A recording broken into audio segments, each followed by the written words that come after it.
Selamat datang di video tentang ekologi, struktur komunitas, sebuah modul penting dalam mata kuliah ekologi. Kita akan menganalisis bagaimana populasi yang berbeda berinteraksi dan membentuk komunitas yang stabil. Arsitektur komunitas adalah susunan populasi yang berinteraksi. 4 elemen dasarnya meliputi komposisi jenis, kelimpahan relatif, dominansi, dan pola sebaran individu yang dikenal sebagai distribusi. Paradoks keanekaragaman menunjukkan bahwa kekayaan jenis, jumlah spesies, saja tidak cukup. Keanekaragaman sejati membutuhkan kemerataan, di mana kelimpahan individu tiap spesies merata. Hutan B memiliki kemerataan yang lebih tinggi, meskipun jumlah spesiesnya sama dengan hutan A. Matriks indeks ekologi memberikan gambaran kuantitatif tentang struktur komunitas. Indeks seperti Shannon-Wiener mengukur keanekaragaman umum, sementara indeks Simpson mengukur tingkat penguasaan atau dominansi spesies. Persamaan Shannon-Wiener digunakan untuk mengukur keanekaragaman, dengan output akhir yang tinggi menunjukkan komunitas yang lebih kompleks dan stabil. Indeks ini menggabungkan proporsi spesies, logaritma natural, dan agregasi komunitas.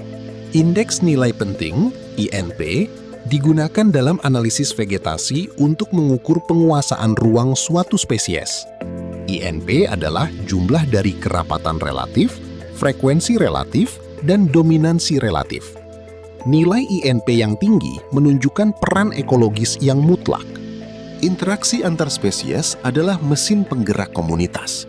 Ada 6 jenis utama, mulai dari kompetisi yang merugikan kedua pihak hingga mutualisme yang saling menguntungkan, dan parasitisme atau predasi yang merugikan satu pihak. Pembagian relung adalah mekanisme untuk menghindari eksklusi kompetitif. Spesies dengan kebutuhan dasar yang sama berevolusi untuk menempati ruang fungsional yang berbeda, seperti zona tajuk, tengah, atau batang bawah, agar komunitas tetap beragam. Dalam ekologi, spesies berinteraksi dalam jejaring, memicu efek berantai. Misalnya, penurunan predator dapat memicu ledakan herbivori yang pada gilirannya melemahkan spesies tumbuhan yang menjadi mangsa herbivori tersebut. Komunitas tidak statis.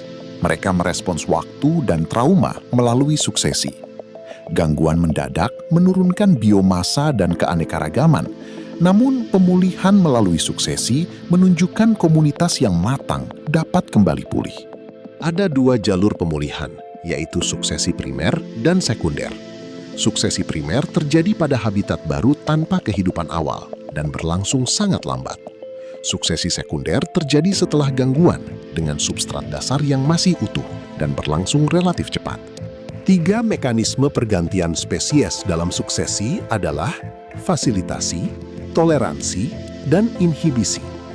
Fasilitasi atau membuka jalan terjadi ketika spesies awal memodifikasi lingkungan menjadi lebih cocok untuk spesies berikutnya. Laporan diagnostik menunjukkan pentingnya kemerataan dan dominansi.